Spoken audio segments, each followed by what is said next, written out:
مجھے صدمہ ہوا، لیکن مصروفیات بہت زیادہ تھی۔ ہر کوئی جانتا تھا کہ راجا جی کو اس شادی کے بارے میں پیر سائیں کی دعا حاصل نہ تھی، لیکن اب اس کے اعمال کا احتساب کون کرتا؟ شاید میری ہی طرح، لیکن انجام میں وہ بھی تقدس کے اس نام نہاد حلقے کو توڑ رہا تھا۔ شاید راجا جی کا ایک مجرم سے نکاح ہی سچائی کے پھیلنے کا سبب بن جاتا۔ شاید راجا جی کا ایک محرم سے نکاح ہی سچائی کے پھیلنے کا سبب بن جاتا۔ شاید اس کا یہ فعل ہی لوگوں کی زبانوں کا رخ میری طرف سے موڑ کر آستانے کی طرف کر دیتا۔ راجا جی کا گناہ قبروں کی لمبی قطار کے دائمی سکوت کو درہم برہم کر سکتا تھا۔ گپی اور اس کی بہنیں اپنی بائی کی شادی کے لیے آئیں تو ہمارے درمیان تناؤ کی سی کیفیت رہی۔ گپی نے کہا، اماں، میری ننندیں تمہارے متعلق بہت بری بری باتیں کرتی ہیں۔ وہ ایسی باتیں کرتی ہیں کہ شرم سے ڈوب جاتی ہوں، اور ہمارے ساتھ یہ سب کیا ہو رہا ہے؟ میں نے اسے جواب نہیں دیا اور منی بھی اذیت میں تھی۔ تمہارا دفاع کرنے پر ہمارے خاوند ہمیں پیٹنے پر اتر آتے ہیں۔ اماں، ایسا کیوں ہو رہا ہے؟ میرا دل پگھلنے کو تھا، لیکن میں نے اسے کڑا کرتے ہوئے رکھائی سے انہیں کہا، اپنے جیون سے واسطہ رکھو، تم پہ تو کچھ گزری ہی نہیں، اور پھر تم بیڑوں کی طرح من مناتی ہو۔ تم ایک ایسی عورت کی بیٹیاں ہو جو اپنے خاوند کے بچھائے ہوئے کانٹوں پر زندگی بسر کر رہی ہے۔ میرے پاس کوئی دوسری راہ نہیں، ان افواہوں کو کوئی نہیں روک سکتا، میں بھی نہیں۔ گپی نے مجھ سے اتفاق کرتے ہوئے سر ہلایا اور پھر اپنی بہنوں کو تفصیل بتائی۔ ان دونوں نے بھی سر ہلائے، لیکن میں جانتی تھی کسی کو کچھ سمجھ نہیں آئی ہوگی۔ ماں اور بہنیں پہنچ گئیں۔ میرے کمرے کی تنہائی میں ماں نے روتے روتے اپنی چھاتی پیٹ ڈالی۔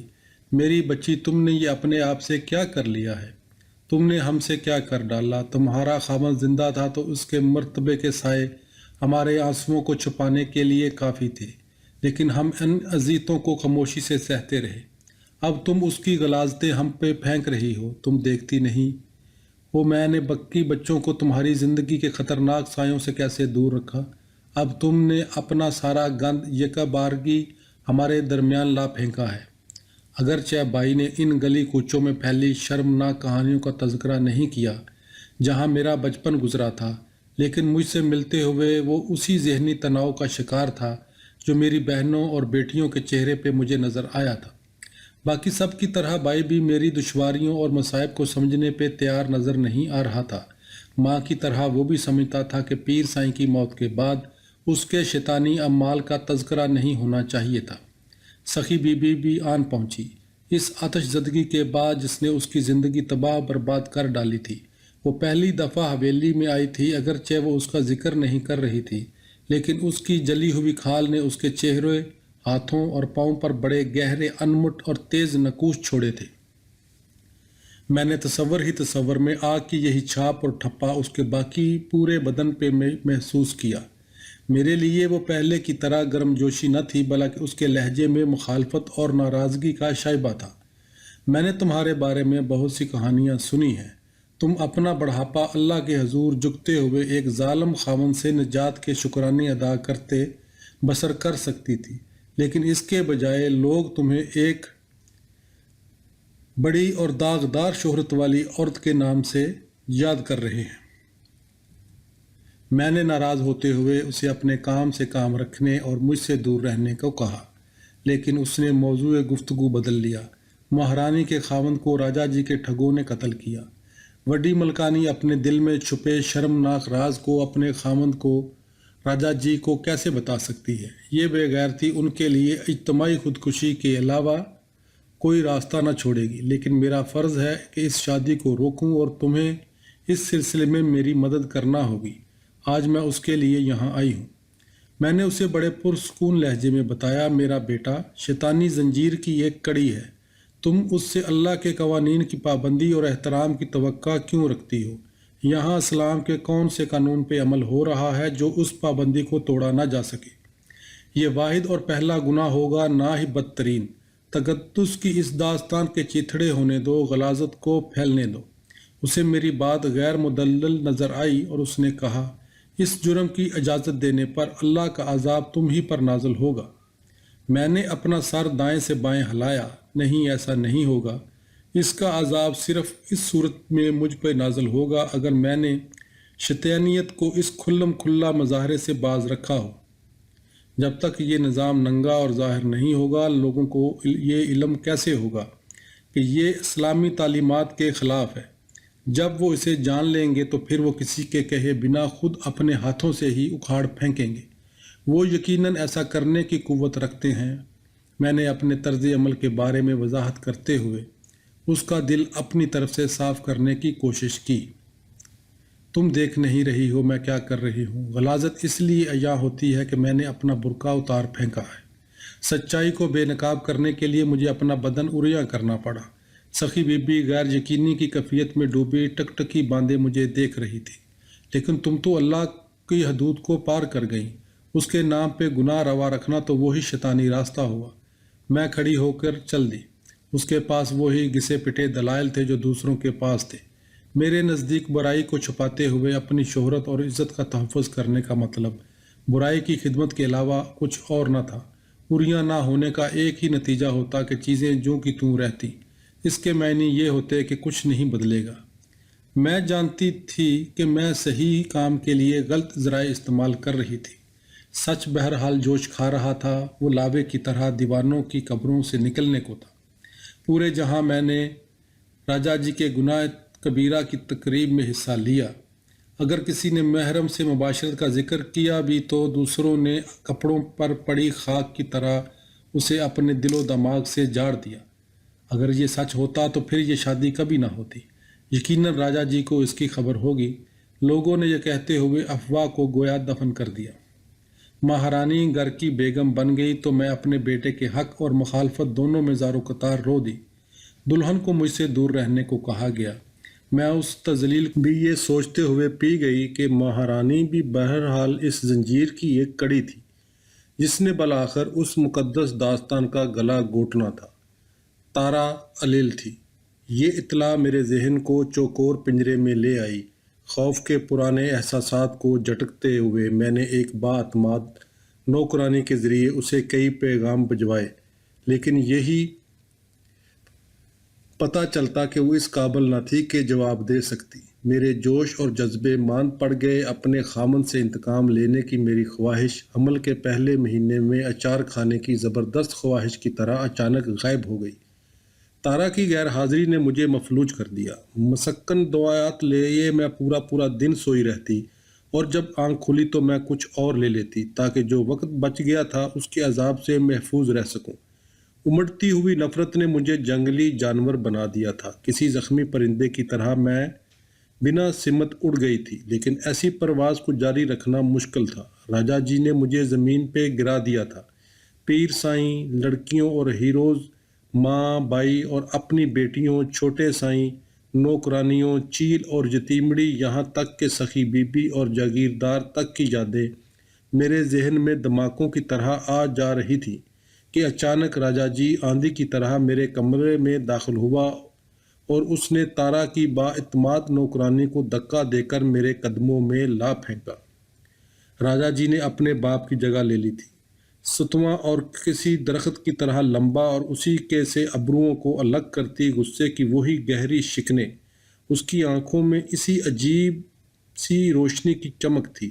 سر اٹھائے بنا وہ اوپر دیکھ سکتا تھا۔ اس کے ہونٹ ایک سیدھی پتلی سی لائن پر مشتمل تھے۔ اس کا باقی چہرہ سیاہ بالوں سے ڈھکا ہوا تھا۔ اس کے ہاتھوں میں وہی تسبیح ہوتی۔ اس کی آواز سے میں چونک اٹھتی اور ماضی کی یادوں سے نکل کے حال میں داخل ہو جاتی۔ اس کے پاس، اپنے بیٹے کے پاس۔ میں اس جگہ کے سیاہ و سفید کا مالک ہوں۔ کسی عورت، خصوصاً میری ماں کو یہ گمان نہیں ہونا چاہیے کہ کوئی چیز مجھ سے چھپی رہ سکتی ہے۔ اس نے خوفزدہ نوکرانی کو ٹھڈا مارتے ہوئے کہا۔ رنگے ہاتھوں پکڑے جانے پہ میں نے رحم کی بھیک مانگی۔ تمہارے باپ نے میری زندگی تباہ کر ڈالی تھی، اس نے ہم سب کو تباہ و برباد کر ڈالا۔ میں نے کچھ نہیں کیا، یہ پرانی افواہیں ہیں، لوگ ماضی کی باتیں کر رہے ہیں۔ میں اس کے پاؤں پر گر گئی۔ اس نے مجھے پرے بھی نہ ہٹایا۔ میرے باپ نے تمہیں ننگا کر کے گاؤں کی گلیوں میں گھماتے ہوئے کبھی میری ماں کے طور پر متعارف نہیں کروایا تھا۔ اسے جو بھی علت تھی اس نے اسے ہم سے دور ہی رکھا۔ اس نے اپنی کوئی غلاظت اپنے وارثوں پہ نہیں پھینکی۔ اگر وہ خود غرض تھا تو صرف تمہارے لیے، لیکن تم ہم سب کے خلاف خود غرض ثابت ہوئی ہو۔ میں اپنی اگلی نسلوں کو تمہارے سائے سے ضرور بچاؤں گا۔ میں نے وعدہ کیا کہ میں آئندہ اس کے لیے کبھی باعث شرم نہ بنوں گی۔ میں نے اسے درگزر کرنے کو کہا لیکن وہ جانے کے لیے اٹھ کھڑا ہوا۔ میں نے اس کی منت کی، مجھ سے منہ مت موڑو، میں وعدہ کرتی ہوں درگاہ پہ میری وجہ سے کوئی دبا نہ لگے گا۔ میں ہمیشہ اس دعا میں مصروف رہوں گی کہ فضا میں جن سکینڈلوں کا چرچا ہے، اپنی موت آپ مر جائیں۔ مجھے صرف ایک موقع دے دو، میں بہت اچھی ماں ثابت ہوں گی۔ دروازے میں قدم رکھتے ہوئے اس نے اعلان کیا، تمہاری شریک کار کنجری مر چکی ہے۔ تارا مر گئی تھی۔ تارا۔ میں نے اپنے دل کو کسی اتھاہ گہرائی میں گرنے سے تھام لیا۔ دھکا اور دکھ برابر کے تھے۔ میرے دکھوں اور اذیتوں کے حصار کو توڑتے ہوئے وہ پھر بولا، مرنے سے پیشتر وہ سب کچھ اگل گئی۔ میں جانتا ہوں کسی عورت سے سب کچھ کیسے اگلوایا جا سکتا ہے۔ وہ دالان میں پہنچ چکا تھا جب میں نے اسے واپس بلوایا۔ اب وہ کمرے کے درمیان کھڑا تھا اور میں الماری سے چیزیں نکال کے پھینک رہی تھی۔ پیر سائیں نے تمہاری ماں یا تم لوگوں کی عزت کے تحفظ کے لیے کبھی کچھ نہیں کیا۔ سب جانتے ہیں کسی سے کچھ بھی چھپا ہوا نہیں، لیکن ان میں سے کسی میں اتنی جرت نہیں کہ اس کے بارے میں کچھ کہہ سکے۔ اگرچہ میں جانتی تھی کہ میرے پاس موجود شہادت اور گواہیاں صرف مجھے ان معاملات میں ملوث کر رہی تھی اور اس کے باپ کے خلاف یہ کوئی ثبوت نہ تھا، لیکن میں نے پھر بھی ویڈیو فلمیں اٹھا کے اس کی آنکھوں کے سامنے جھونک دی۔ تم مجھے بے عزت کرنا چاہتے ہو، اپنی بیوی کے ساتھ بیٹھو جو تمہاری بہن بھی ہے، اور وہ فلمیں دیکھو جو تمہارے باپ نے تمہاری ماں کی بنائی تھی۔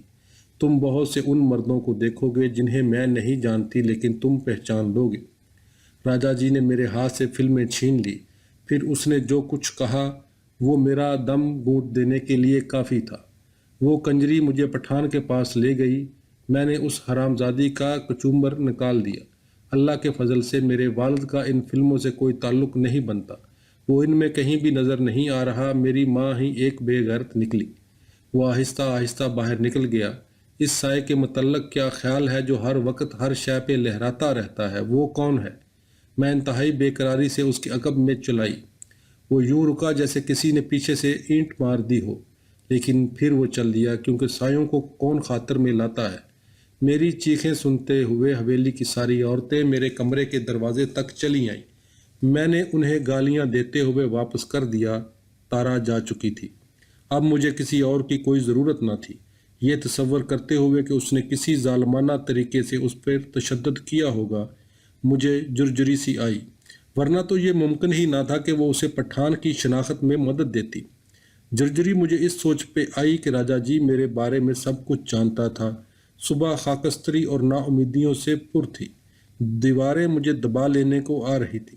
میری دنیا پھر چوکور ہو گئی تھی۔ میرے بچے مجھ سے اور بھی دور ہو گئے تھے۔ اتنی دوری تو موت بھی پیدا نہ کرتی۔ عجیب بات ہے، پیر سائیں کی زندگی میں چیزیں پھر بھی بہتر تھی۔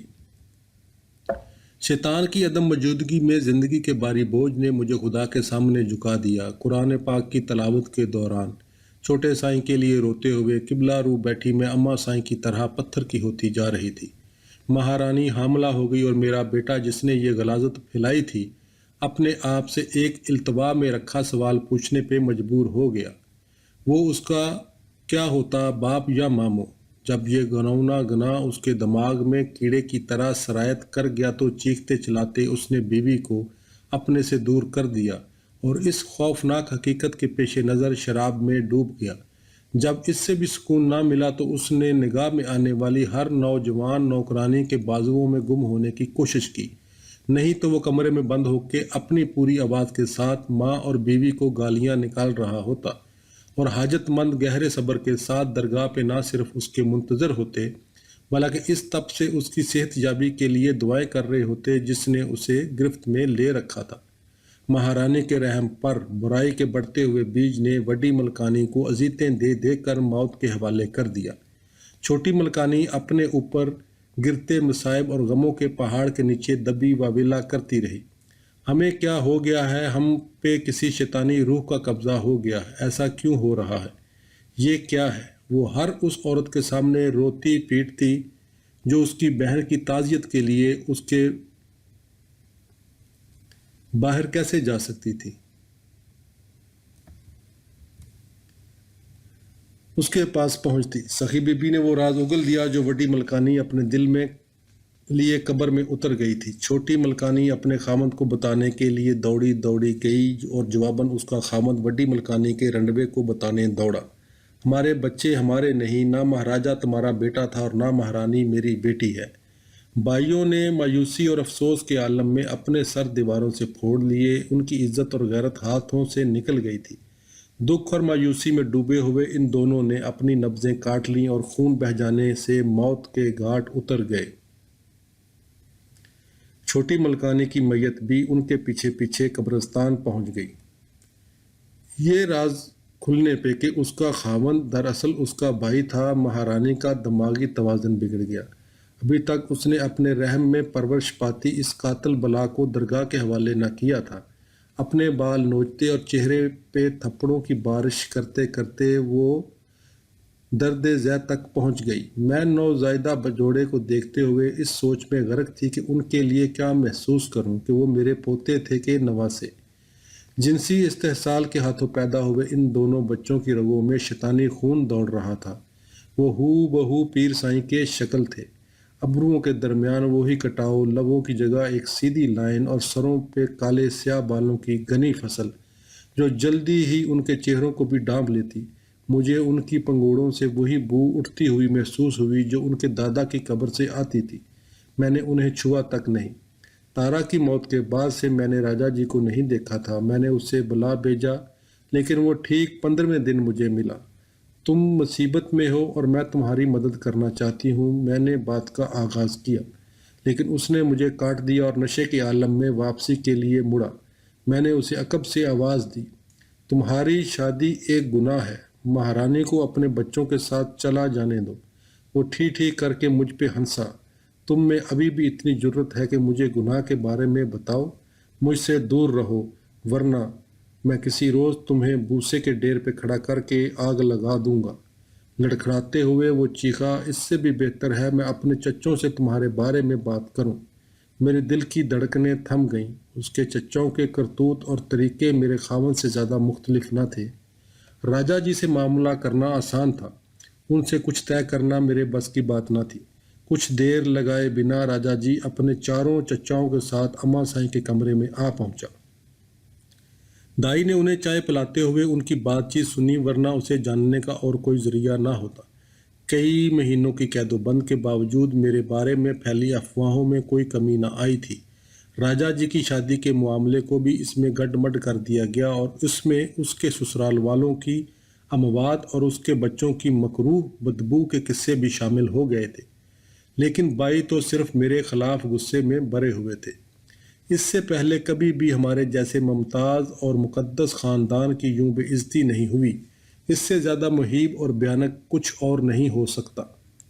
آج ہم پیروں کی بجائے چوروں کی طرح آ جا رہے ہیں، پھر جلد ہی ہم مقدس گنبدوں کی بجائے سکینڈلوں کے بوجھ تلے دفن کیے جا رہے ہوں گے۔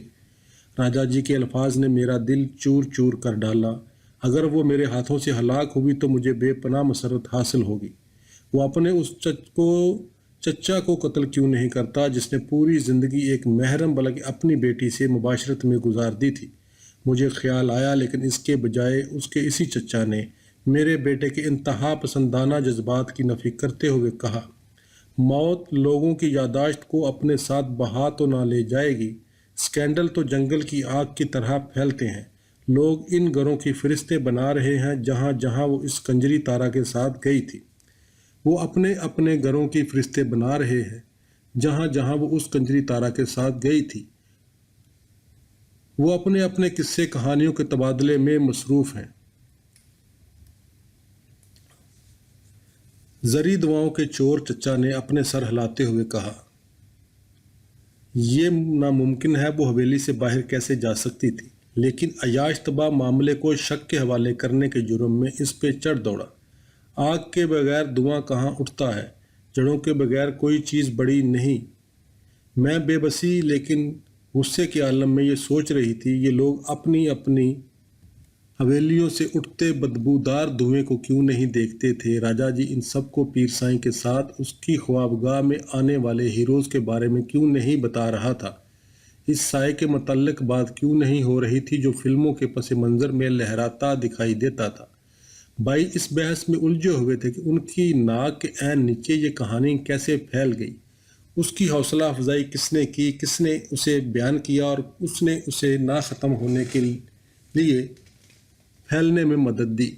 کچھ صحیح کچھ غلط، مگر لوگوں کے نام دڑا دڑ لیے جا رہے تھے، اور جب بات لوگوں کی زبان پہ چڑھ جائے تو ایسا تو ہوتا ہی ہے، لیکن ان سب کے باوجود وہ حقائق جاننے کے لیے ذرہ برابر بھی دلچسپی ظاہر نہیں کر رہے تھے، خصوصاً ان لمحات میں جب ان کی مملکت کے بدحال جھونپڑوں میں ان کا تقدس ایک بڑا سوال بن چکا تھا، اور ان کا یہ رویہ بڑا حیران کن تھا۔ انہوں نے میرے بیٹے کو یہ مشورہ دیا کہ وہ مجھے پاگل قرار دے کے کمرے میں بند کر دے، اگر تم ایسا نہیں کرو گے تو یہ ہمیں کرنا ہوگا۔ انہوں نے اسے تنبیہ کی، لوگ ہمیں دلال سمجھنے کے بجائے اس کام کے لیے ہماری تعریف کریں گے۔ کیا طاقت اور اقتدار ان کے ہاتھوں سے پھسلتے جا رہے تھے؟ مجھے خیال آیا۔ انہوں نے میرے بیٹے کو نصیحت کی، یہاں بہت کچھ داؤ پہ لگا ہوا ہے، اور چانس صرف ایک ہے، اسے احتیاط کے ساتھ استعمال کرنا۔ کیا مقدس پابندیوں کو واپس لیا جا رہا تھا؟ میں حیران تھی۔ درگاہ کی قوت ایک بار پھر زیر بحث آ گئی۔ اس پہ کوئی سوال اٹھ گیا تو یہ ختم ہو کے رہ جائے گی۔ ذلت کو بے دردی میں بدل دو ورنہ تمہیں بے دخل کر دیا جائے گا۔ اس کے چچاؤں نے اپنا دھمکی امیز فیصلہ سنا دیا۔ راجا جی کا چہرہ یہ سنتے ہی لال ہو گیا۔ بی بی جی تم تو ختم ہو چکی، دائی نے پیشن گوئی کی۔ اب تمہاری مدد کون کرے گا؟ نہ ہی کوئی کر سکتا ہے۔ راجا جی غصے کے عالم میں اکیلا ہوتا تو اس سے زیادہ خوف نہیں آتا تھا، اب تو خاندان کے بڑے ملوث ہو گئے، میں جو میرے مالک سے کہیں زیادہ بے رحم ہے۔ میں خوش تھی کہ گنبد گرنے کو تھا، لیکن ساتھ ہی مجھے یہ بھی یقین تھا کہ وہ مجھے بھی ساتھ ہی لے مرے گا۔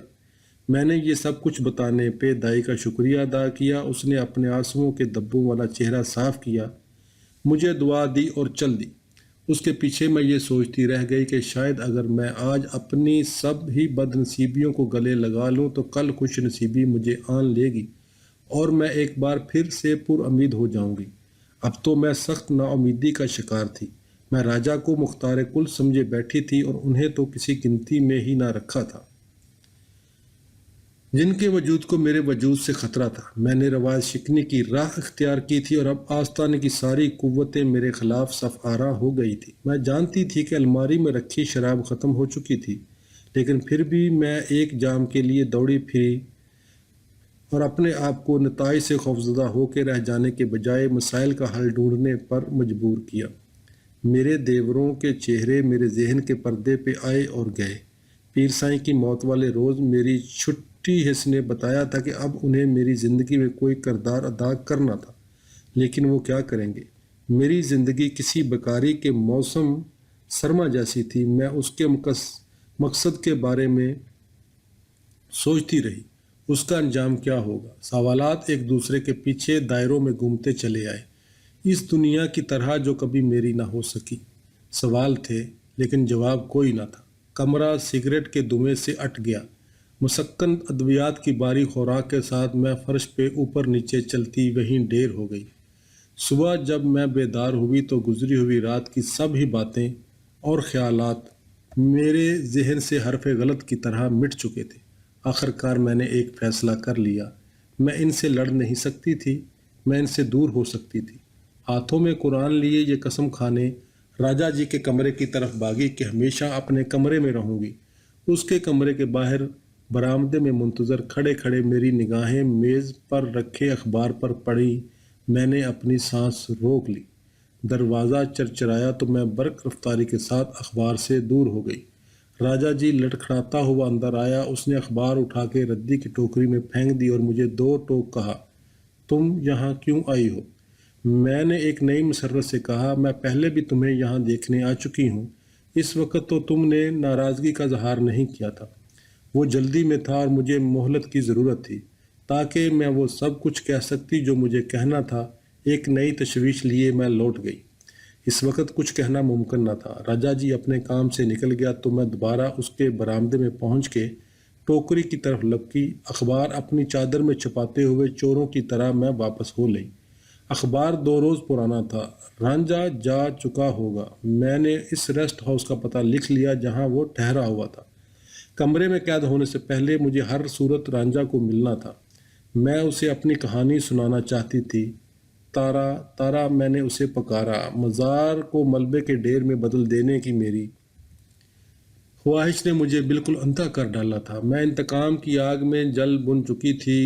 حویلی کے دروازے کھلنے کے بعد سے رانجھا میرے ذہن سے نکل گیا ہوا تھا۔ میرے اللہ یہ کیسا کھیل ہے۔ میں جائے نماز پہ ہچکیاں بھر رہی تھی۔ تو نے مجھے موت سے روشناس کروایا اور پھر زندگی دے دی۔ جائے نماز پہ مکے مارتے ہوئے میں چیخی، میں اپنے آپ کو پیار اور محبت کی اس دوڑ سے کیسے بچاؤں؟ میرا بدن نہیں تو میری روح تو ضرور اس کو پالے گی۔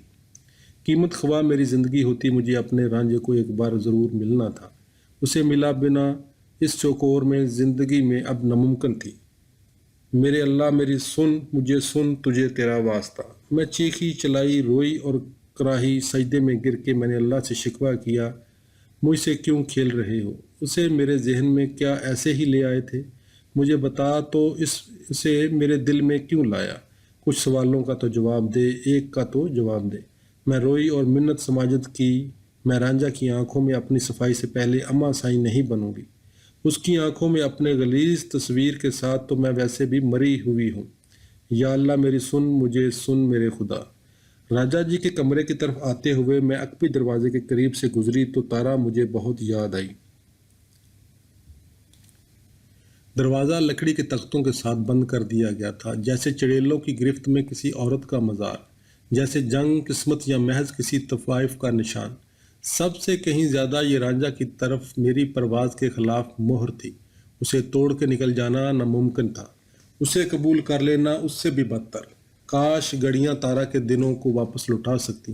میں آزادی کی ان راتوں کے لیے تڑپی جب میں جاگیردار کی بجائے اپنے رانجھے کو مل سکتی تھی۔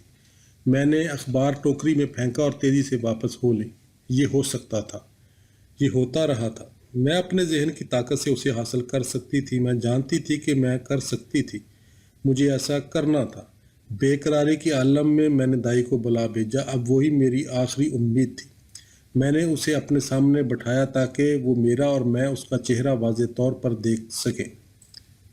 دائی، مجھے یوں لگ رہا ہے جیسے میں بہت جلد مر جاؤں گی، لیکن موت سے پہلے میں اپنی عزت بحال کروانا چاہتی ہوں، میں نے کہا۔ اس نے اپنی ٹھوڈی پہ ہاتھ رکھتے ہوئے اپنا منہ دائرے میں یوں ہلایا جیسے جبڑوں میں نسوار رکھنے والے ہلاتے ہیں۔ اس کے چہرے پہ شک و شبے کے سائے مجھے میری خراب شہرت کا احساس دلا رہے تھے، لیکن اس کیفیت کے باوجود میں نے بات جاری رکھی۔ مجھے تمہاری مدد کی ضرورت ہے۔ میں ایک بہت بڑے عالم دین کو ایک پیغام پہنچانا چاہتی ہوں جو میری رہنمائی کر سکیں گے۔ وہ حیران و ششدر دوسری طرف دیکھنے لگی۔ میں نے اسے تاکید کی کہ جب میں بات کر رہی ہوں تو وہ دھیان مجھ پہ ہی رکھے۔ اپنی آنکھیں اس پہ مرکوز رکھتے ہوئے میں اسے ہپناٹائز کرنے کی کوشش میں تھی تاکہ وہ میری مرضی پہ چل کے میرے کام کر ڈالے۔ دائی، فکر مت کرو، میں نے اسے مطمئن کرنے کی کوشش کی۔ میں تمہیں اپنی مدد کے لیے مجبور نہیں کروں گی، لیکن میرا دل کہہ رہا ہے تم ایسا ضرور کرو گی۔ میری سوچ کے عین مطابق اس نے اپنا سر ہلاتے ہوئے کہا، بی بی جی، میں ایک بوڑھی عورت ہوں۔ ہم لوگ اپنے باپ دادا کے زمانے سے درگاہ کے سائے میں بیٹھے ہوئے ہیں۔ مجھ سے کوئی ایسی چیز مت مانگنا جو میرے بڑوں کی روحوں کے لیے بے وفائی کا تانا بن جائے اور میں زندگی کے آخری دنوں میں ان کے غیظ و غضب کا نشانہ ہو جاؤں۔ وہ تو جیتے جاگتے میری کھال اتار دیں گے۔ ہاتھ جوڑتے ہوئے اس نے التجا کی، خدا کے لیے مجھے اس کام سے معاف رکھو، ہم دونوں قتل ہو جائیں گی۔ اللہ خود تمہاری عزت اور دل کا سکون لوٹا دے گا۔ کام بن نہ پا رہا تھا، اس کے علاوہ میں کسی اور پر بھروسہ بھی نہ کر سکتی تھی۔ تارا کو دیا گیا میرا پیغام اچک لیا گیا تھا۔ دائی وہ واحد ملازمہ تھی جس پہ وہ کبھی شک نہ کرتے۔ شاید پوری حویلی میں وہی ایک فرد تھی جو میری مخبری بھی نہ کرتی، لیکن وقت بہت تھوڑا تھا۔ رانجھا تو شاید اس وقت روانگی کی تیاریوں میں ہوگا۔ مجھے اسے ہر قیمت پہ راضی کرنا تھا۔ میں نے جھوٹ موٹ کا جوش و جذبہ ظاہر کرتے ہوئے کہا، دائی، مجھے خواب میں کعبہ دکھائی دیا، تم اور میں حج کر رہی تھی۔ اس کی بوڑھی آنکھیں حیرت اور مسرت سے پھٹ گئیں۔ میں مدد کے لیے دعا کر رہی تھی کہ آسمان سے آواز آئی، پیچھے مڑ کے اس فرشتے کو دیکھو جسے یہ کام سونپ دیا گیا ہے۔ میں گھومی تو مجھے ایک عورت سجدے میں گری نظر آئی۔ اس نے سر اٹھایا تو میں نے اسے پہچان لیا۔ دائی، وہ تم تھی۔ دائی تو اپنے آپ کو کعبہ تک رسائی کے قابل بھی نہ سمجھتی تھی۔ خدا کی طرف سے فرشتے کا خطاب ملنا تو بڑی بات تھی۔ وہ رو دی۔ میں نے اس کی سسکیوں سے بلند آواز میں بات کرتے ہوئے کہا، میں نے تم سے مدد اس لیے مانگی کہ اللہ نے مجھے اس کی راہ دکھائی تھی۔ میں اس عمر میں تمہیں تکلیف کیوں دوں گی؟ یہ تو اللہ کی طرف سے آزمائش بن گئی ہے۔ شاید وہ یہ کہنا چاہتا ہے کہ آیا تم اس سے ڈرتی ہو یا ان لوگوں سے۔ میں دائی کو اس مقام پہ لے آئی تھی جہاں میں چاہتی تھی، اب اس میں انکار کی جرت نہ تھی۔ اگر اللہ چاہتا ہے کہ میرا خاتمہ اسی طرح ہو تو بی بی جی، پھر میں ضرور جاؤں گی۔ اللہ مجھے ان لوگوں کے ہاتھوں سے بچا کے خود ہی لے جائے، اس کے نام پہ تو میں ضرور جاؤں گی۔ میں چھلانگ مار کے کھڑی ہو گئی۔ وقت بہت تھوڑا تھا، 10 منٹ کے اندر اندر واپس آ جانا۔ اتنی دیر میں پیغام لکھ رکھوں گی۔ میں کسی پرندے کی طرح چہچہا رہی تھی، میرے پر نہیں تھے لیکن میں آسمان کو چھو رہی تھی۔ میں نے رانجھے کو جمعرات کے روز غروب آفتاب کے وقت مزار پہ ملنے کو کہا اور نیچے ہیر لکھ دیا۔ ریسٹ ہاؤس ہم سے بہت دور نہ تھا، دائی بڑے آرام سے 15 منٹ کے اندر وہاں پہنچ سکتی تھی۔ اس کے جانے کے بعد ہی مجھے خیال آیا کہ میں نے بھی پیروں کی طرح ہی اللہ کے نام کو استعمال کر کے کسی معصوم کو قابو کیا تھا۔ اسے گئے بہت دیر ہو چکی تھی۔ ہتھیلیوں کو آپس میں رگڑتے رگڑتے میں کمرے میں اوپر نیچے چلتی رہی۔ آخر کار دروازہ کھلا اور دائی اندر داخل ہوئی۔ تم نے انہیں ڈھونڈ لیا؟ کیا وہ وہیں تھے؟ اس نے اپنا سر ہلاتے ہوئے میری امیدوں پہ پانی پھیر ڈالا۔ مجھے اس کی نامراد واپسی بہت کھلی۔ تھکی ماندی دائی نے آلتی پالتی مار کے فرش پہ بیٹھنے کے بعد سرگوشی کی، وہ دوپہر تک لوٹ آئیں گے۔ آج رات انہیں واپس جانا ہے۔ میں نے آپ کا رکا وہاں چھوڑنے کا خطرہ مول نہیں لیا۔ میں اس سوچ میں مری جا رہی تھی کہ آیا وہ دوبارہ اسے ملنے جائے گی۔ اللہ کا شکر ہے اس نے خود ہی کہا کہ میں گھنٹے بھر میں پھر آؤں گی۔ اس دفعہ وہ کامران لوٹی۔ میں ان سے ملی ہوں، اس نے کہا، اور میں خوشی سے ہنستے ہنستے دوہری ہو گئی۔ انہوں نے رکا پڑا اور سینکڑوں سوال کیے جن کے میں جواب دیتی رہی۔ وہ مجھے شک بری نگاہوں سے دیکھ رہی تھی۔ بی بی جی، آپ کو کس نے بتایا کہ وہ کوئی مقدس دینی شخصیت ہے؟ میں نے تو لوگوں سے پوچھا تو انہوں نے بتایا کہ وہ کوئی ولی اللہ نہیں، صرف حکومت کا وزیر ہے۔ جب میں نے اصرار کیا کہ نہیں وہ ولی اللہ ہی ہے تو دیوانی سمجھتے ہوئے انہوں نے مجھے مزار کا راستہ پکڑنے کو کہا۔ میں نے کسی کو یہ نہیں بتایا کہ میں تو آئی ہی وہاں سے تھی۔ بی بی جی، آپ کو اس کی طاقت کے بارے میں کسی نے بتایا؟ مسرت کے اس عالم میں میرے پاس الفاظ کہاں تھے؟ اس نے ایک کارنامہ سر انجام دیا تھا۔ دائی، مجھے اللہ نے بتایا تھا۔ میں چہچہائی۔ اسے اللہ نے بھیجا ہے جیسے تمہیں۔ میرے دل کی تاریکیوں سے خوشیوں کے فوارے اٹھ رہے تھے۔ ہنا میرے سر کو ٹھنڈا اور سفید بالوں کو رنگ دیے ہوئے تھی۔ جمعرات کے انتظار میں نے بیسن کے استعمال سے اپنے چہرے کو بالکل نرم اور ہموار کر لیا اور پورے بدن کی مالش اور صفائی کرتی رہی۔ اگر دنیا انسانی قدموں میں جھک سکتی تھی تو وہ صرف ان دو پیار کرنے والوں کے ہو سکتے تھے جن کا ملن ہونے کو تھا۔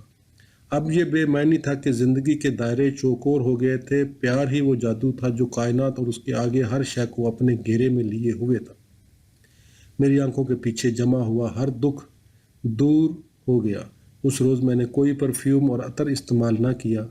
آج میں وقت کے الٹے داروں میں بہہ نکلی تھی۔ اپنے بیاہ کے دنوں کو عبور کرتے ہوئے میں ان خوشیوں تک پہنچ گئی جن سے ماں کی وجہ سے محروم رہ گئی۔ تارا کی نصیحت کے مطابق شور سے بچنے کے لیے میں نے اپنی چوڑیاں اتار ڈالیں اور پاؤں میں نرم سلیپرز پہن لیے۔ آئینے میں عکس گویا نیا تھا لیکن پھر بھی پرانا۔ آخر کار ہیر مجھ پہ مسکرا اٹھی تھی۔ دائی کو اپنے مقصد کے بارے میں بتائے بنا میں اس کے پیچھے پیچھے درگاہ کی طرف چل دی۔ میرے دل میں مزید لالچ ابھر رہا تھا۔ میں پہلی ہی ایک اور ملاقات کا منصوبہ بنا چکی تھی۔ کیا یہ حقیقت ہے؟ کیا یہ سچ ہے؟ میرے ذہن میں اسی فکرے کی بار بار گردان ہو رہی تھی۔ میں نے اپنے خاوند کی قبر سے اٹھتی سڑاند کے ببکوں سے بچنے کے لیے سانس روک لی اور تیزی سے بابا جی کے مزار کی طرف بڑھی۔ قبر کے پاس دیوار سے ٹیک لگائے میں اس کے انتظار میں بیٹھ گئی۔ مجھے سوکھے پتوں کے کچلے جانے کی آواز آئی یا کلف لگے سوتی کپڑوں کی سرسراہٹ تھی۔ میرے دل کی دھڑکن تیز تر ہو گئی۔ قدموں کی چاپ سنائی دی۔ ڈگ برتے ہوئے سیدھے میرے دل کو رونتے ہوئے آئے پھر رک گئے۔ راجا جی، اس کے چچا۔ میں اس کے چاروں چچوں کو ٹکٹکی باندھے دیکھ رہی تھی۔ یہ مر جانے کا وقت تھا۔ پیار میں ڈوب کے میں 16 سال کی ہو گئی تھی، اب میں 100 سالہ ہو گئی۔ دوسری سانس آنے تک جیسے پوری ایک زندگی بیت گئی تھی۔ انہوں نے مجھے اسٹور کے پیچھے ایک کمرے میں قید کر دیا، جہاں میں نے بہت سے خطوط لکھے اور پھر انہیں خود ہی پڑھتی رہی۔ میری جان ہیر، وہ صبح جس نے رات کو الٹ دیا تھا، دم توڑتے ہوئے تمہاری زندگی کی تاریکیوں کو میرے باقی دنوں پہ پھیلا گئی۔ میں کسی نابینا شخص کی طرح حالات کو ٹٹولتے ہوئے تمہارے بارے میں مزید جاننے کے لیے کوشاں رہا ہوں۔ مجھے وحشت اور جنون کے سیلاب نے آ گھیرا اور میں کئی روز تک اس میں ڈوبا رہا۔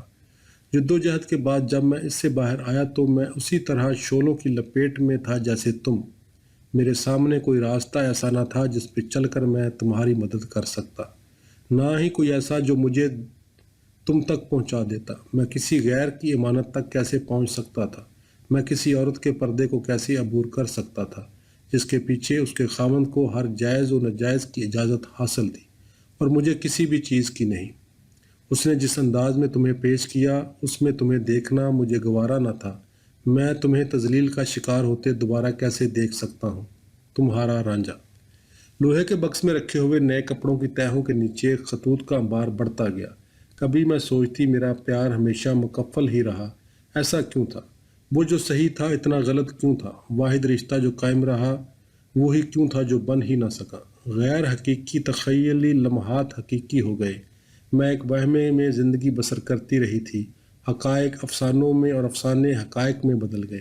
میں ان سایوں کی تصویریں بنانے میں لگی رہی جو ہر لمحہ چھائے تو رہتے، لیکن کتنے غیر یقینی، کتنے غیر حقیقی۔ میرے آنسوؤں میں تر کاغذ میری روح کی طرح چرمراتے اور جرجریاں لیتے۔ میرے ذہن کا میوزک اس پہ مستعد تھا۔ میں کبھی شاعری کرتے اور کبھی اتھا مایوسیوں میں گری اپنی سوانحیں اور مرثیے لکھتی۔ ہیر شیطان کی زوجہ ایک طوائف زنداں میں لوٹ گئی جہنم کو۔ میں نے اپنی ذہنی کیفیت اور جہنم میں زندگی کے بارے میں لکھا۔ باقی وقت میں چوکور کمرے میں دائرے بناتی گھومتی رہتی اور ساتھ ساتھ بآواز بلند بڑبڑاتی، میں اپنی دنیا کو دوسروں کی دنیا کی طرح گول کر لوں گی۔ میرے خیال میں دنیا ایسی ہی گول ہے جیسے خدا نے اسے بنایا۔ میں اسے ایسے ہی گول بناؤں گی جیسے خدا نے اسے بنایا۔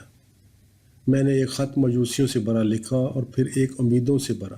اپنا پیار سے ملنے کا میرے پاس کوئی طریقہ اور راستہ نہ تھا، سوائے اس کے کہ معجزہ رونما ہو جاتا، کوئی اور دروازہ کھل سکتا تھا اور کوئی دوسرا موقع وجود میں آ سکتا تھا۔ ہر روز میں نے اسے لکھا، ہر رات میں امیدوں کو مٹا ڈالتی۔ پیار پاگل کر دینے والی محرومی میں بدل گیا۔ رانجھا نے شاید کبھی بھی میرے بارے میں نہ سوچا، اس نے شاید کبھی بھی پرواہ نہ کی ہو، شاید ہیر اس کی یادوں سے مٹ گئی ہو، شاید پیاری بھی معدوم ہو گئی ہو۔ خط و کتابت ختم ہو گئی، میں پرانے کھیل سے تنگ آ گئی۔ آزادی کے گیت اور پیار کی کہانیاں محض گیت اور کہانیاں ہی تھے۔ میں نے اپنی روح کو پرواز کے لیے مجبور کیا۔ میں نے کوشش کی کہ وہ کنکریٹ کے چنگل سے اس طرح نکل جائے جیسے سرکش درخت نکلتا تھا، لیکن میرے لیے زندگی اور موت بڑے عرصے سے ایک ہو چکی تھی۔ میرا دماغ رانجھا پیر سائیں کی دھن پہ پھڑکنے لگا۔ نہ ہی میں نئی اور پرانی اور ناکام قیاس آرائیوں اور اصولوں اور سوچوں کی کھچڑی کو اپنے ذہن کو دنکنے سے روک سکتی تھی۔ ذہنی توڑ پھوڑ سے بچنے کے لیے میں نے دوپٹہ اپنے سر پہ زور سے کس لیا۔ گرا کے اندر میں چلائی، مرو مر جاؤ۔ مالک کی آواز آئی، اٹھو اٹھ جاؤ، طلسماتی داروں کے پروں پہ اڑتے ہوئے آسمان پہ پہنچ جاؤ۔ میں نے یاد دہانی پہ احتجاج کیا، میرے خدا تجھے تیرا واسطہ اس کی آواز کو فنا کر دے۔ میں اس کی بڑھتی ہوئی خاموشی اور سکوت سے مخاطب ہوتے ہوئے التجائیں کر رہی تھی۔ چھٹکی میرے زندان خانے میں چلی آئی۔ اس نے فوراً چلانا شروع کر دیا۔ خدایا، ہائے انہوں نے تمہارا کیا حال بنا دیا! تمہیں یہاں کس نے بند کیا ہے؟ راجا جی نے تمہاری بیماری کی وجہ سے اماں کو بلا بھیجا تھا، لیکن ہمیں تمہاری بیماری کی نوعیت کا احساس نہ ہو سکا اور انہوں نے اپنی جگہ مجھے بھیج دیا۔ یہ انہوں نے تمہارے ساتھ کیا کیا؟ میرا چہرہ اپنی ہتھیلیوں میں لیے اسے چومتے ہوئے وہ مسلسل روئے چلی جا رہی تھی۔ مجھے اس میں کوئی دلچسپی نہ تھی۔ اور میں نے جیسے بہت پہلے دائی کی منت کی تھی اس کی بھی کی۔ میں کسی اور کو نہیں کہہ سکتی تھی، کیا تم مجھ پہ ایک مہربانی کرو گی؟ کیا تم میری مدد کرو گی؟ میری بہن نے سسکیوں کے درمیان قسم کھاتے ہوئے کہا، وہ میرے لیے سب کچھ کرنے کو تیار تھی۔ میرا خط ایک بڑے عالم کو مہمان خانے میں پہنچا دو اور اس کا جواب مجھے آج ہی لا دو۔ اس کا ٹھکانہ صرف 15 منٹ کے فاصلے پہ ہے۔ میں تو ایک اور موقع کے لیے بے قرار اور بے چین تھی۔ چھٹکی کسی قیمت مجھے اکیلا چھوڑنے پہ راضی نہ تھی۔ میں نے فوراً وہاں جانے کے لیے اس کی منت سماجت کی، ابھی جاؤ، انتظار کا وقت نہیں رہا، انتظار ہو نہیں سکتا۔ اگر تم نہ گئی تو میں یہیں مر جاؤں گی۔ رانجھا کے لیے ایک اور رکا اس کے ہاتھ میں تھماتے ہوئے چلائی۔ اس کے آنسو اپنے آنچل کے پلو سے خشک کرتے ہوئے میں نے اسے اپنے خط کے ساتھ باہر بھیج دیا۔ جاؤ جاؤ، جلدی کرو اور جاؤ، جلدی آنا ورنہ میں یہیں مر جاؤں گی۔ میں اس کے عقب میں چیخ رہی تھی۔ چھٹکی بھاگی۔ میں نے چھوٹی چکور کو دوسرے دائروں میں رکھا تو میرا دماغ گولائی میں چکر کھانے لگا۔ چھٹکی واپس آئی تو میری دنیا ہمیشہ کے لیے چوکور ہو گئی۔ رانجھا وہاں نہیں تھا۔ ماں کو ساتھ لانے کا وعدہ کرتے ہوئے میری بہن واپس لوٹ گئی۔ میں نے اپنا آخری خط لکھا اور پڑھا، میری جان ہیر، میں تمہاری زندگی کی قیمت پہ تمہیں ملنے نہیں آ سکتا۔ یہ ایسی خود غرضانہ خواہش ہوگی جو میرے پیار کی سچائی اور پاکیزگی کو ختم کر سکتی ہے۔ تمہاری زندگی خطرے میں ہے۔ تم آستانے اور درگاہ کے مقابلے میں کھڑی ہو۔ تم ان کے قبے اور کتبے توڑتے ہوئے ان کے ہاتھوں کو قلم کر رہی ہو جو پاگل انسانوں کی قبروں پہ دعا کے لیے اٹھے ہوئے ہیں۔ یہ کوئی سیدھا سادہ گھریلو معاملہ نہیں۔ تمہیں شیطان کو اس کی ذاتی مملکت میں اور اس کے جہنم کن ہوتے ہوئے للکارنے کے نتائج کا اندازہ نہیں تھا۔ اس مرحلے پہ میں تمہاری مدد کیسے کر سکتا ہوں؟ میں کسی ایسی چیز کے لیے دعویٰ کیسے کر سکتا ہوں جو میری نہیں؟ نہ تو تم دوبارہ شادی کر سکتی ہو اور نہ ہی میں ایک پیر کی ماں سے نکاح کر سکتا ہوں۔ اس کے علاوہ کسی مرد کے لیے کسی عورت کو اپنے پاس رکھنے کا کوئی راستہ نہیں۔ ہمارے حالات کبھی نہیں بدل سکتے۔ ہاں، اگر تم کوئی اور بن جاؤ، تم کسی اور کا روپ دھار لو، کوئی اور۔ میری کن پٹیاں، ہاں اگر تم کوئی اور بن جاؤ، کے الفاظ کے ساتھ تڑپ رہی تھی۔ کالی، تارا، طوطی، یتیمڑی، چیل اور میں، عورتیں، بہنیں، بیٹیاں، بیویاں اور مائیں بلبلے بنتے پھوٹتی جاتیں۔ ایک سوئی مجھے چبھی۔ میری آنکھیں پیر سائیں کے بستر پہ کھلیں۔ ماں میرے کانوں میں سرگوشیاں کر رہی تھی، الماریاں کی چابیاں کہاں ہیں؟ مجھے چابیاں دو، کہیں انہیں کوئی اور خط نہ مل جائے۔ بھائی میرے اوپر جھکتے ہوئے اپنی نرم آواز میں بولا، آپا، راجا جی کے ہاتھ لگنے سے پہلے چابیاں ہمیں دے دو۔ میری آنکھیں دیکھ رہی تھی، میرے کان سن رہے تھے، میرا دماغ کام کر رہا تھا، لیکن میں نہ تو ہل سکتی تھی نہ بول سکتی تھی۔ دروازہ کھلا۔ دن کی روشنی میں میری آنکھیں چندھیا گئیں۔ راجا جی میرے سر پہ کھڑے ہوتے ہوئے گرجا، یہ نری لعنت اور خدا کا عذاب ہے۔ اس نے ہمارے خاندان کو ذلت اور رسوائی کے سوا کچھ نہیں دیا۔ میری دعا ہے کہ وہ کسی سانپ کی طرح ہمیں دوبارہ ڈسنے سے پہلے ہی مر جائے۔ دن کی روشنی نے مجھے اندھا کر دیا اور راجا جی چلا گیا۔ میں نے اپنی الماری کی چابیاں ماں کے ہاتھوں میں لٹکتی دیکھیں۔ گپی میرے چہرے کو تھامے رو رہی تھی، اماں واپس آ جاؤ۔ وہ دن جب ہم چاند کو چھوا کرتے تھے کتنے حسین تھے۔ تمہیں کیا ہو گیا ہے؟ تم ہمیشہ کتنی طاقتور، کتنی بہادر، کتنی صابر، کتنی اچھی تھی۔ میں پھول رہی تھی، پھیل رہی تھی، جامد تھی یا کثیف۔ جب میں شور و گل مچاتی انہیں مجھے اکیلا چھوڑ دینے کے لیے کہہ رہی تھی۔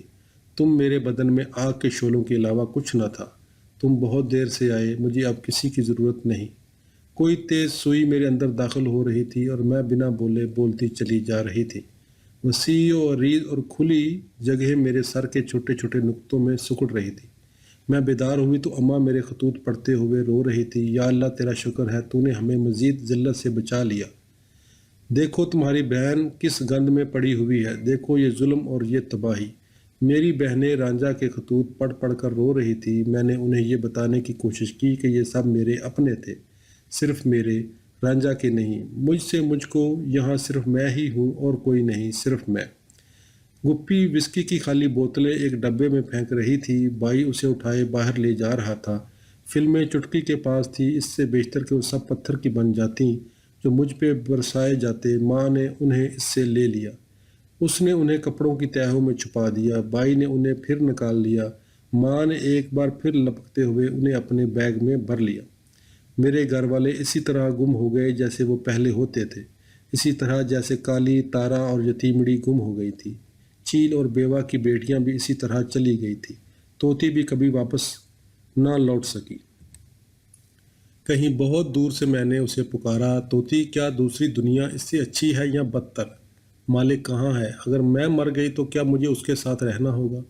نہیں نہیں نہیں، میں اپنے دل کے تاریک کنویں میں چلاتی رہی یہاں تک کہ کمرہ بقائے نور بن گیا۔ راجا جی واپس آ گیا تھا۔ بیٹھے ہی وہ ماں پر چیخا، پھر وہ بھی چلائی اور اپنا چہرہ ہاتھوں میں چھپاتے ہوئے رو پڑی۔ دوسری طرف سے سسکیوں کی مزید آوازیں آئیں۔ میں آواز کی طرف رخ کرنا چاہتی تھی لیکن نہ کر سکی۔ وہ کون تھا؟ چھٹکی اور ننھی کے درمیان میں کسی اور کے ساتھ جڑی بیٹھی تھی۔ سسکیوں کی آواز وہیں سے آ رہی تھی۔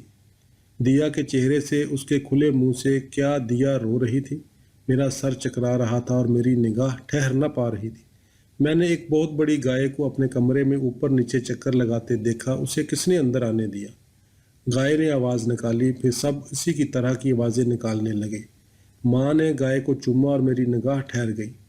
منی پھر حاملہ ہو گئی تھی، پھر حاملہ، پھر حاملہ۔ ماں آنسو پوچھتے ہوئے کسی جنازے کی بات کر رہی تھی۔ کیا میں مر چکی تھی؟ سکون اور شانتی میرے سر سے کسی چشمے کے پانی کی طرح اترے، میرے بدن سے ہوتے ہوئے میرے دونوں پاؤں کی ایڑیوں کے سروں تک چلے گئے۔ زندگی دم توڑ گئی، لیکن جنت گھر جیسی کیوں تھی؟ عورتیں اندر آئیں اور اماں سائیں کی روح کے لیے بین کرنے لگی۔ موت تو اماں سائیں کے لیے آئی تھی۔ کیا یہ کوئی دن تھا، کوئی مہینہ، ایک سال، یا زندگی کے برابر کوئی عرصہ تھا؟ میں یا تو گرم دودھ کی طرح ابل رہی تھی یا برف کی طرح سرد اور منجمد۔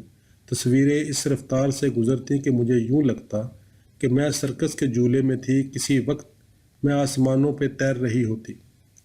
راجا جی طوفان کی طرح اندر آیا اور اس نے رانجھا کے متعلق کچھ کہا۔ مجھے یاد آیا میں اس سے کتنا پیار کرتی تھی۔ اس کے بعد کیا ہوا؟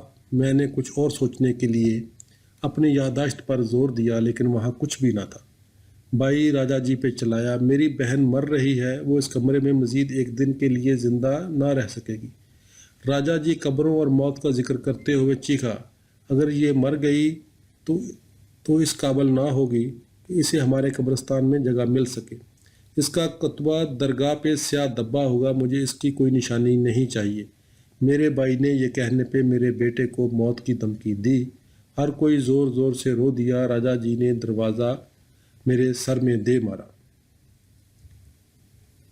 کمرے میں خاموشی چھا گئی۔ اس کا شور میرے اندر منتقل ہو گیا تھا، جہاں سب ہی مردے زندہ لوگوں کے ساتھ مل کر واویلا کر رہے تھے۔ ماں کالی کی طرح دکھ درد کا اظہار کر رہی تھی۔ میں یہاں ہیر کے ساتھ ٹھہر سکتی ہوں، وہ اسے جانے نہ دے گا، ہمارے پاس کوئی اور چوائس نہیں، ہم سب یہیں اس کے پاس رہ سکتے ہیں۔ بھائی چھوٹے سائیں کی طرح رو دیا، میں اپنی بہن کو اپنے ساتھ لے جا رہا ہوں، اب میں اسے دوبارہ تنہا نہیں چھوڑوں گا، وہ یہاں ایک روز بھی مزید نہیں رہ سکتی۔ چھٹکی طوطی کی طرح چیخی، راجا جی اسے جانے نہیں دے گا، ہمیں یہیں اس کے پاس رہنا ہوگا۔ بھائی طوطی کے بلوچ کی طرح گرجا، پھر کہیں گے وہ مر گئی ہے، کیا وہ مر ہی نہیں گئی؟ ہم اس کی موت کا اعلان کر کے اسے اپنے ساتھ لے جائیں گے، ہم اسے نئی شناخت دے کے کوئی اور بنا دیں گے۔ میرے دل کے تاریک کنویں میں روشنی سی بھر گئی۔ اگر تم کوئی اور ہو جاؤ، اگر تم کوئی اور ہو جاؤ، میرے کانوں میں یہ الفاظ بار بار گونجنے لگے۔ نہ پیر کی بیوہ، نہ پیر کی ماں، بلکہ کوئی اور۔ راجا جی اندر آیا۔ بھائی نے کہا، میری بہن مر گئی ہے، تم سمجھتے ہو وہ مر گئی ہے، میں اسے اپنے باپ کے پہلو میں دفن کروں گا، وہ تمہارے لوگوں کے ذہنوں سے صرف اس صورت مٹ سکے گی جب اس مزار میں اس کی قبر نہ ہوگی۔ اپنی مسجد کے لاؤڈ سپیکروں پہ اس کی موت کا اعلان کر دو۔ ماں نے اپنے نواسے کی منت سماجت کی، اگر اس سے تمہاری بے عزتی ہوتی ہے تو بے شک اعلان مت کرو، لیکن اگر تم ہمیں اسے لے جانے دو گے تو وہ ہر ایک کے ذہن سے اتر جائے گی۔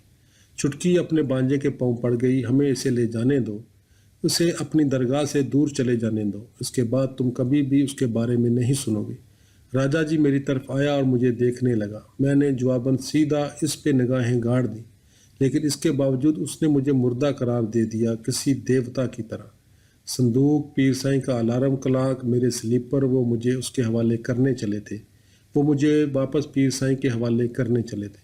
مجھے چھوٹے سائیں کی ضرورت محسوس ہوئی اور میں نے اسے مدد کے لیے پکارا۔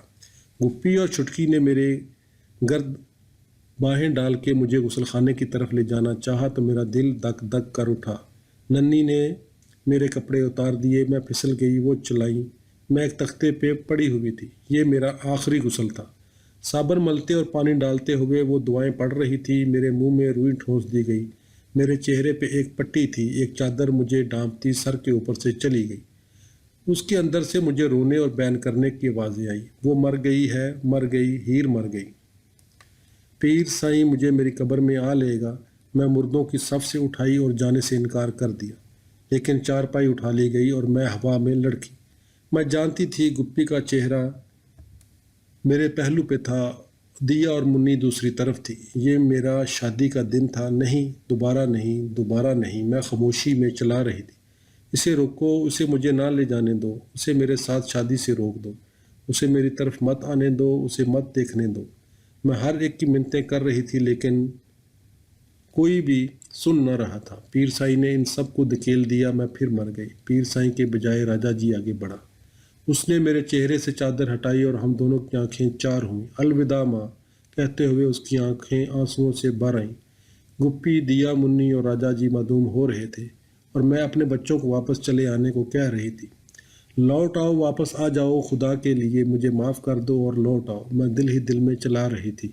چارپائی اینٹوں کی دیوار کے ارد گرد تیرتی ہوئی دروازے کے باہر غائب ہو گئی۔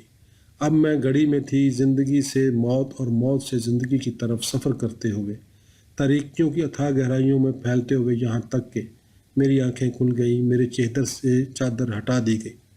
ہر طرف روشنیاں ہی روشنیاں تھیں۔ مرد گھوم پھر رہے تھے، عورتیں باتوں میں مصروف تھیں، لوگ دروازوں سے آ جا رہے تھے۔ وہ کہاں تھے اور میں کہاں تھی؟ کیا ہم پرانی زندگی کی کسی شناسا اور مانوس منزل پہ تھے یا رانجھا کے متعلق کوئی سپنا تھے؟ ادھر مڑتے ہوئے، ادھر گھومتے ہوئے، رکتے چلتے، پھر مڑتے اور رکتے ہوئے ماں باہر نکل رہی تھی۔ میں کہاں جا رہی تھی؟ چارپائی پہ پڑے پڑے میں ذرا ایک طرف کو لڑکی۔ ہم گلی سے نکل رہے تھے۔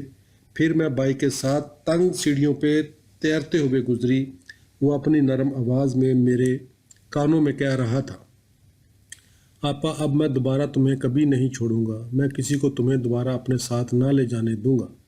میں تمہارے ساتھ رہنے کے لیے ہر کام کروں گا۔ ماں کی آواز میرے عقب میں ساتھ ساتھ تھی، میری بچی، اب تم اپنے گھر میں ہو۔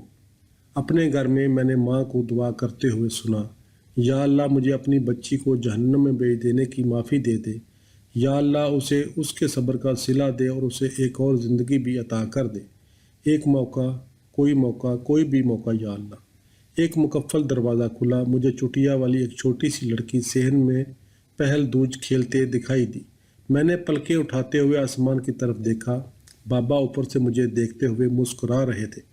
ان کا چہرہ کوہر اور دھند کے حولوں کی طرح کبھی ظاہر ہوتا، کبھی چھپ جاتا۔ آخرکار وہ آ ہی گئے تھے۔ یہ جنت تھی۔ باب نمبر 14، کھلتے دریچے۔ 1 سال بعد سفید برقع اوڑے میں پھولوں سے ڈکی ایک قبر کے سرہانے کھڑی تھی۔ نقاب کے جھروکے سے میں نے سادہ سے لوہے مزار پہ نگاہ ڈالی جس پہ ہیر کندہ تھا۔ ایک دہقان کنبہ میرے دیکھتے ہی دیکھتے اس کی طرف بڑھا۔ انہوں نے قبر پہ گلاب کی تازہ بتیاں بکھیریں، اگربتیاں جلائیں اور مٹی کے ڈھیر پہ کچھ سبز کاغذی جھنڈیاں گاڑ دیں۔ گروہ میں سے کسی عورت کی آواز ابھری، یا اللہ اس کی ساتوں خیر ہوئے، اس نیک روح پہ اپنی رحمت نازل فرما جس نے تیرے بندوں کو قبر پرستی کی لعنت سے نجات دلائی۔ اسے بخش دے جس نے خالق اور مخلوق کے درمیان کی دوریاں اور فاصلے مٹا ڈالے۔ ہمیں تیرا قرب بخشا۔ میری آنکھیں ڈب ڈبا آئیں۔ بند دریچے کھل رہے تھے۔ کوئی تو سمجھ گیا تھا، ہاں، لیکن ایک اور مزار بھی تو وجود میں آ گیا تھا۔ دم بخود میں رانجھے کی طرف لوٹ آئی جو اپنی گاڑی کے اسٹیئرنگ پہ بازو جمائے میرا منتظر تھا۔ ختم شد۔